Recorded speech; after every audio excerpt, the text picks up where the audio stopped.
In the vast expanse of space, humanity had always dreamed of making first contact with alien life.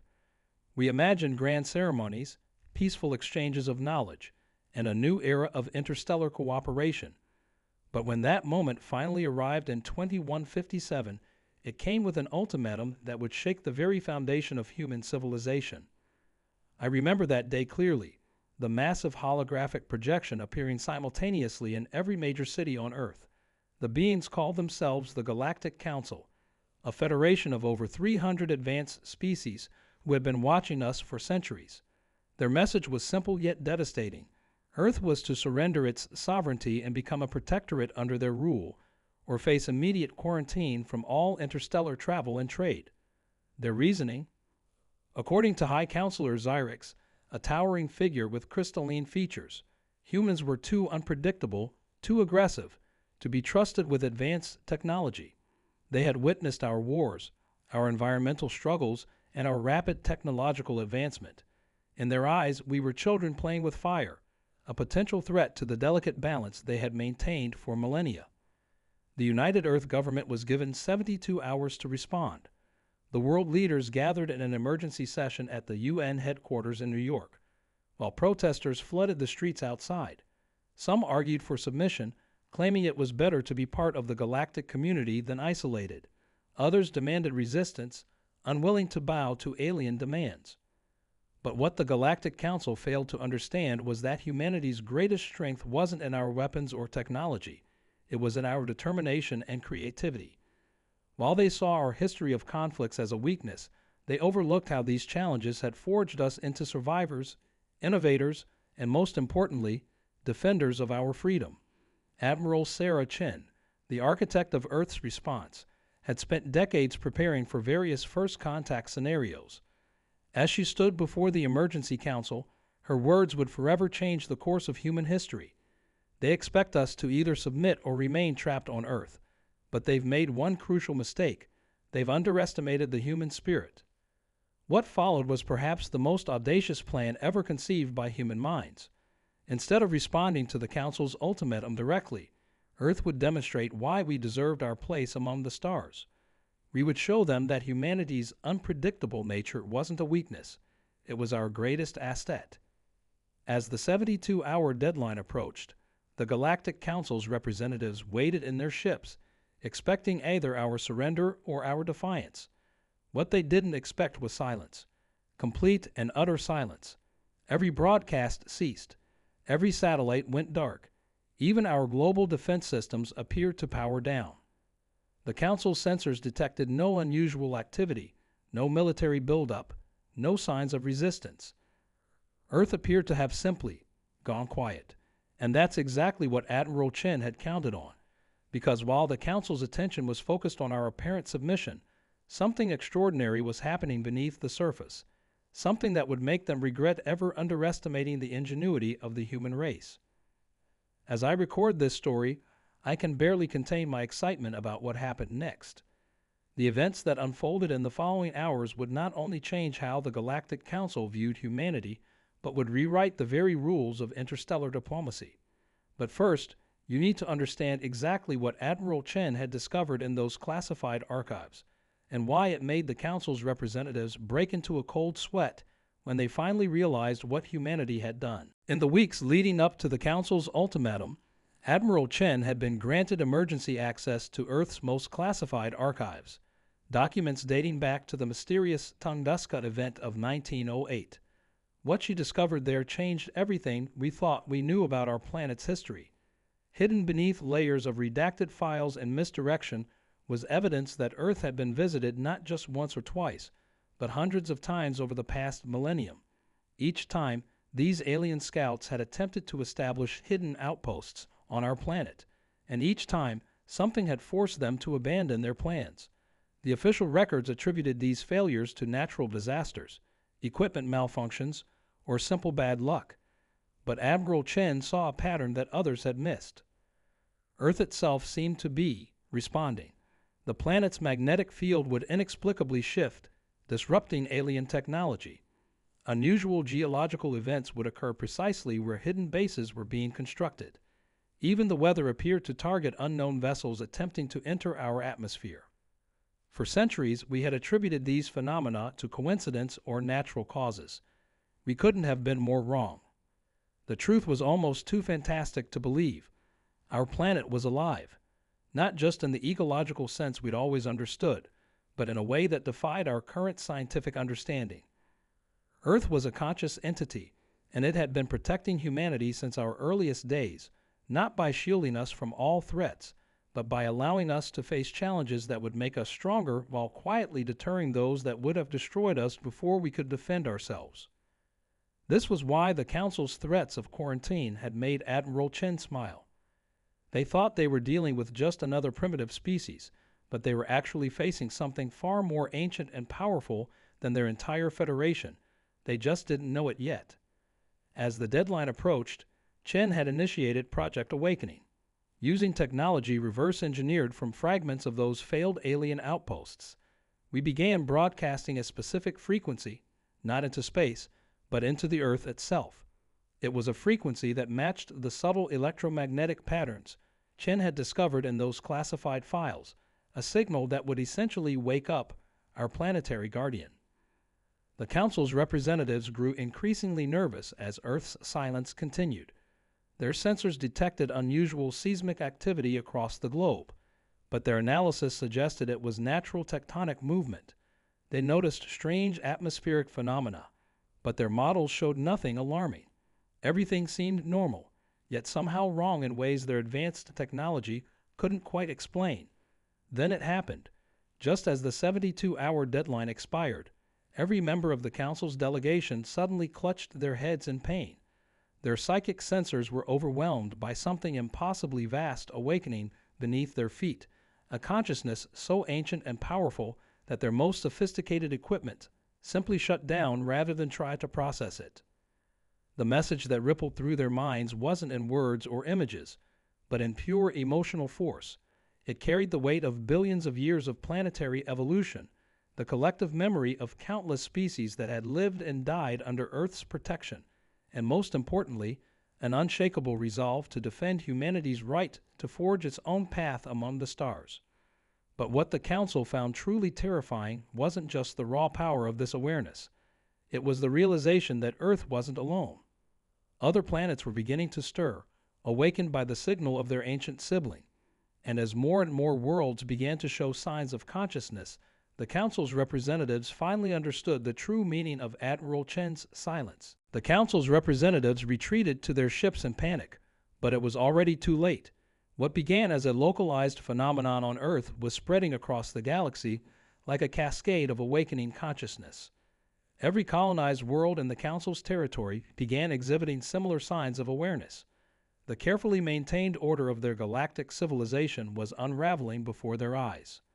High Counselor Xerix demanded an emergency session with Earth's leaders, but this time the terms were very different. Gone was the condescending tone and ultimatums.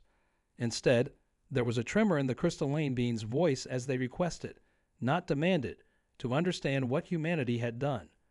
Admiral Chen's response was broadcast across every communication channel in Council space.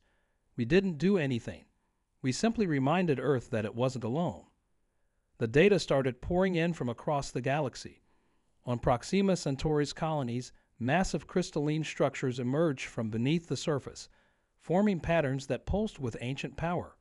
The desert world of Kepler 186f, long thought to be dead, suddenly sprouted vast fields of metallic vegetation that seemed to sing in harmony with Earth's frequency. Even the gas giants, which the Council had used as energy sources for centuries, began generating electromagnetic patterns that their scientists couldn't explain. The Council's own historical records, previously sealed away in their most secure archives, were forced into the open. They revealed a truth that the Council had hidden for millennia. They hadn't discovered interstellar travel on their own. They had stolen it from the ruins of an ancient civilization, a civilization that had learned to communicate with planetary consciousnesses but had mysteriously vanished eons ago. In their arrogance, the Council had dismissed these ruins as mere remnants of primitive belief systems. They had built their federation on the assumption that they were the most advanced beings in the galaxy, never considering that their technology was merely scratching the surface of a much deeper universal truth. As Earth's consciousness continued to resonate with other worlds, ancient defense systems began activating across the galaxy. Massive structures, previously invisible to the Council's most advanced sensors, emerged from beneath the surfaces of countless planets. These weren't weapons in the traditional sense. They were tools of communication designed to connect worlds across vast distances of space. The Council's leadership found themselves facing a choice that would determine not just humanity's fate, but the future of their entire civilization. Their ships, hovering above Earth's major cities, were now surrounded by swirling patterns of energy that their weapons couldn't penetrate. Their advanced technology, the source of their power and authority, was being rendered useless by forces they couldn't comprehend. Admiral Chen stood at the United Nations podium, addressing not just humanity, but the entire galactic community. Behind her, holographic displays showed the awakening happening across thousands of worlds. For too long, she declared, the Council has mistaken technological advancement for true civilization. They failed to understand that real progress isn't about controlling nature. It's about learning to communicate with it. The tension in the galaxy reached its breaking point as more and more planetary consciousnesses awakened. The Council's authority was crumbling, their member species demanding answers about the true history of their worlds. And in orbit above Earth, their mighty fleet faced a decision that would reshape the galaxy forever. Unknown to them, the next few moments would reveal an even more staggering truth, one that would challenge everything both humanity and the Council thought they knew about their place in the universe. Just as the Council's fleet hovered in indecision, a new signal pierced through the cosmic symphony of awakening worlds. This wasn't the deep, resonant pulse of planetary consciousness. It was something different, something ancient, and something terrifyingly familiar to both humans and Council alike. The signal was coming from beyond the edge of known space, where no ships had ever successfully returned from exploration. The holographic displays in the UN chamber flickered, and a new presence made itself known. Through every screen and projection device across Earth and Council space appeared an image that defied explanation, a shifting pattern of light and energy that somehow felt more real, more alive than anything our technology could normally display. This was no recorded message or artificial construct. It was a direct communication from something that had been watching, waiting, and judging. Children of the stars, the presence communicated, not in words but in concepts that bloomed directly in our minds. You have finally begun to understand. The being revealed itself as a survivor of the civilization that the Council had thought long dead, the ones who had first learned to communicate with planetary consciousness. But they hadn't vanished. They had evolved beyond the need for physical form, becoming pure energy beings that had been guiding the development of younger species from afar. Admiral Chen's discovery hadn't just awakened Earth. It had triggered a galactic test that both humanity and the Council had been unknowingly participating in for millennia. The Council's role was to push younger species to their breaking point, forcing them to either submit to authority or find their own path. Humanity's resistance, our connection with Earth, had accomplished something unprecedented. We had awakened not just our world, but sparked a chain reaction that proved we were ready for the next stage of cosmic evolution. But this revelation came with a shocking twist. The energy beings explained that our galaxy was just one of many test sites throughout the universe. Other galaxies hosted their own versions of this grand experiment, and now that we had passed this test, we would be forced to face something far more challenging: first contact with other galaxies that had produced their own successful species.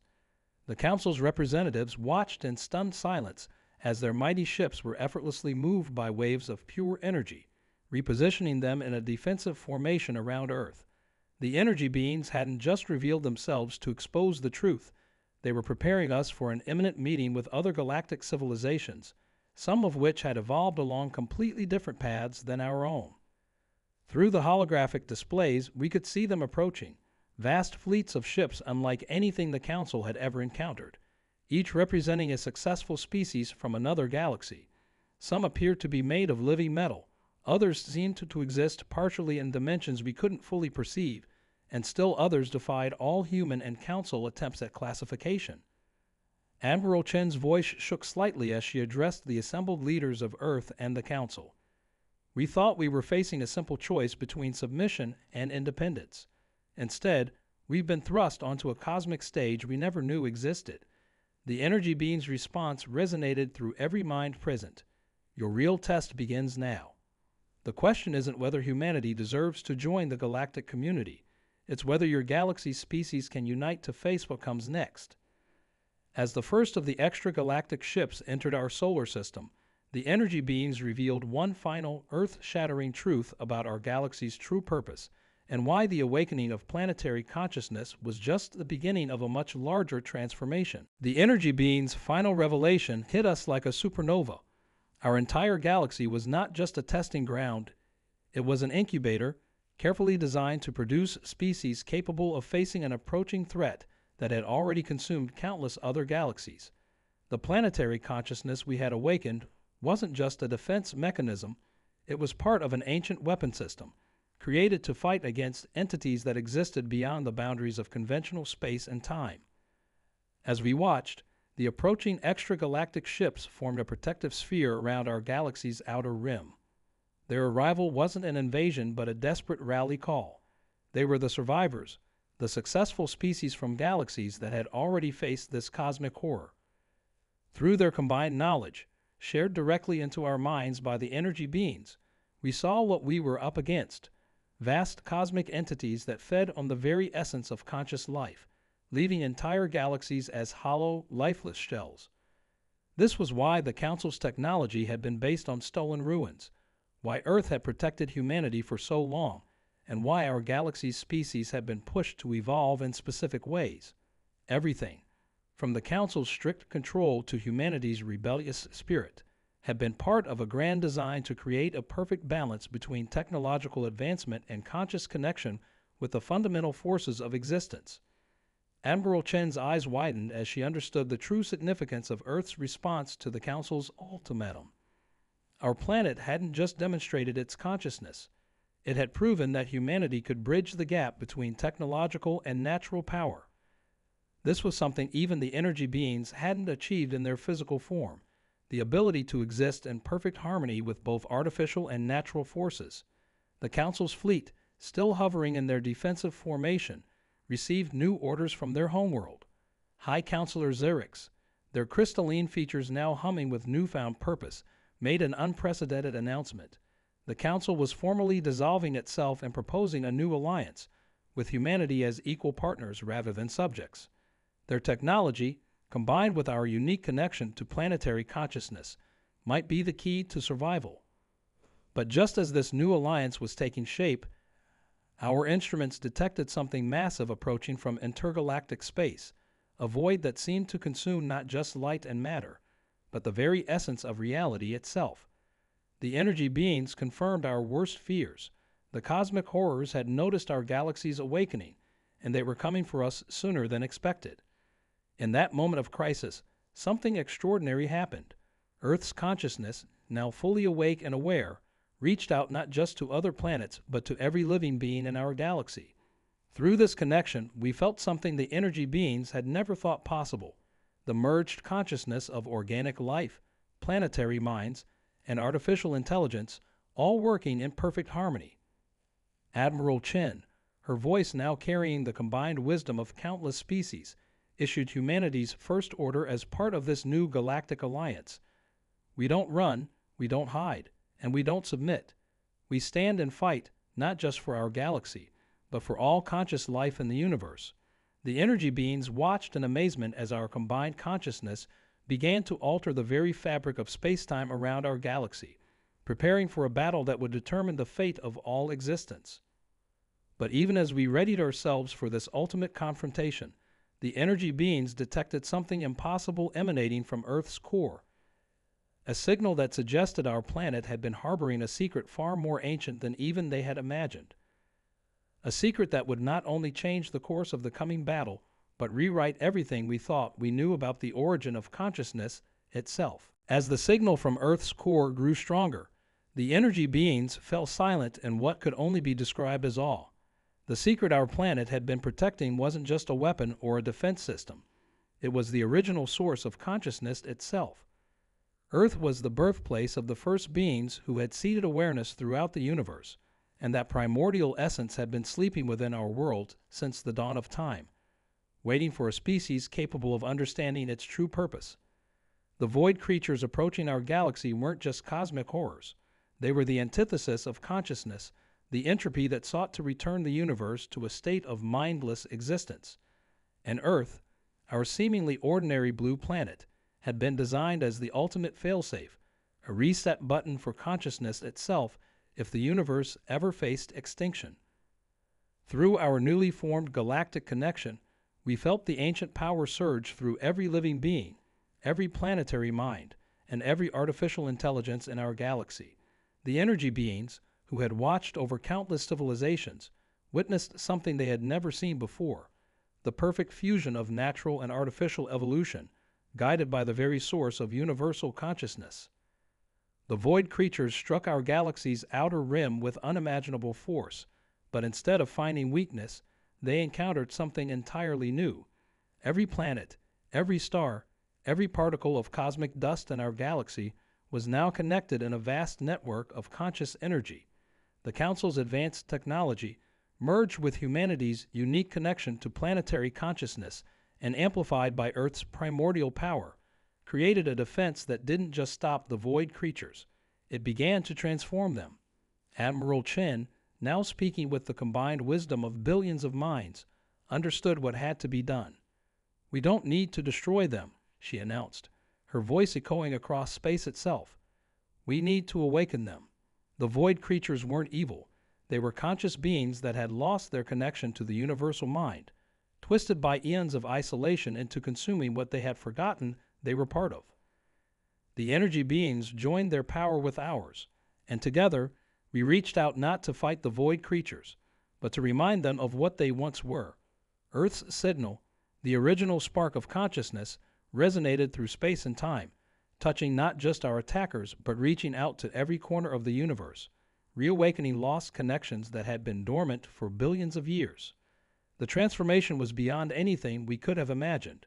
The void creatures, their darkness pierced by the light of renewed consciousness, began to change. Their consuming emptiness became a space for new creation. Their destructive power transformed into creative force. They weren't destroyed, they were reborn. As the dust settled on this cosmic revolution, humanity found itself at the center of a new universal order, not as conquerors or subjects, but as guardians of a restored balance. The Council's former members, the extragalactic civilizations, and even the transformed void creatures all recognized Earth as not just another world, but as the anchor point for a new age of universal consciousness. Looking back on that day when the Galactic Council first appeared with their ultimatum, I can't help but smile at how simple we thought things were then. We weren't just fighting for our independence. We were taking our first steps toward awakening the universe itself. Earth wasn't just our home. It was the cosmic cradle of consciousness, and humanity's greatest strength wasn't our defiance or our technology, but our ability to bridge the gap between what was and what could be. Admiral Chen's final words to the united species of the universe became the foundation of our new existence. We are not separate beings fighting for survival. We are the universe experiencing itself, and together we will write the next chapter of cosmic evolution. And so our story didn't end. It transformed into something greater as we began our journey not just among the stars, but toward a future where consciousness itself continued to evolve, dream, and create.